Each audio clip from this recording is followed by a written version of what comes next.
नमस्कार, मेरा नाम पिंटू सिंह यादव है और आप देखना शुरू कर चुके हैं भोजपुरी रिमझिम। दोस्तों, भोजपुरी इंडस्ट्री में वैसे तो कई सारे सांसद हैं, लेकिन दिनेश लाल यादव निरहुआ को लेकर एक बड़ी खबर सामने आ रही है। जी हां, बात करें तो जैसा कि मैंने आपको कई दफा कई सारे वीडियोस में बताया है कि भोजपुरी इंडस्ट्री के 3 सांसद हैं, जिसमें मनोज तिवारी, रवि किशन और दिनेश लाल यादव निरहुआ हैं, और 2 और सांसद का चुनाव लड़ने को लेकर जो है वो काफी ज्यादा उत्साहित नजर आ रहे हैं, जिसमें पवन सिंह का नाम शामिल है और माना जा रहा है कि गुंजन सिंह भी लगातार फिराक में लगे हुए हैं। इस कड़ी में तमाम जो भोजपुरी सांसद हैं उनको सीटों को लेकर लगातार मैं बातें कर रहा था और मैं आपको बताया था कि इस बार का जो आजमगढ़ लोकसभा सीट होगा वहां पर दिनेश लाल यादव निरहुआ के लिए थोड़ी सी मुश्किल है। और मैं नहीं कह रहा था, बल्कि वहां के जो आंकड़े हैं वो किस तरीके से समाजवादी पार्टी के पक्ष में रहते हैं, और इस बार उपचुनाव में निरहुआ ने किसी तरह की जीत दर्ज कर लिया। हालांकि वोटों का डिफरेंस बहुत कम था और जो एबीपी सी वोटर का सर्वे आया था उसमें निरहुआ को कहीं ना कहीं झटका लगता नजर आ रहा था, और माना जा रहा था कि आजमगढ़ लोकसभा सीट से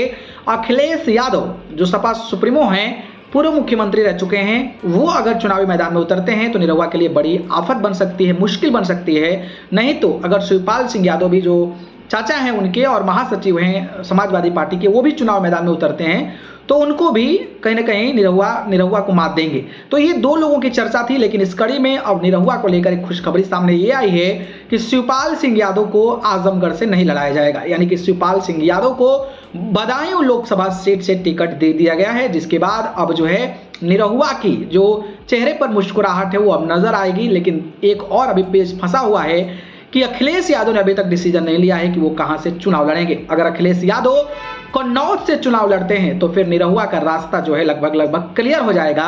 नहीं तो धर्मेंद्र यादव चुनाव मैदान में उतरते हैं तो लड़ाई जो है वो जबरदस्त तरीके की देखने की मिल सकती है। अब नजरें बनी रहेगी। अगर अखिलेश यादव चुनाव मैदान में उतरते हैं तो निरहुआ के लिए थोड़ी सी मुश्किल है, लेकिन अभी तक जिस तरीके से शिवपाल यादव को बदायूं से टिकट दिया गया है उसके बाद थोड़ी सी राहत जो है कहीं ना कहीं निरहुआ को मिली है। बाकी आपको क्या लगता है, क्या निरहुआ इस बार फिर से संसद चुनकर सांसद में जा पाएंगे? इस पर अपनी प्रतिक्रिया बताइए। धन्यवाद।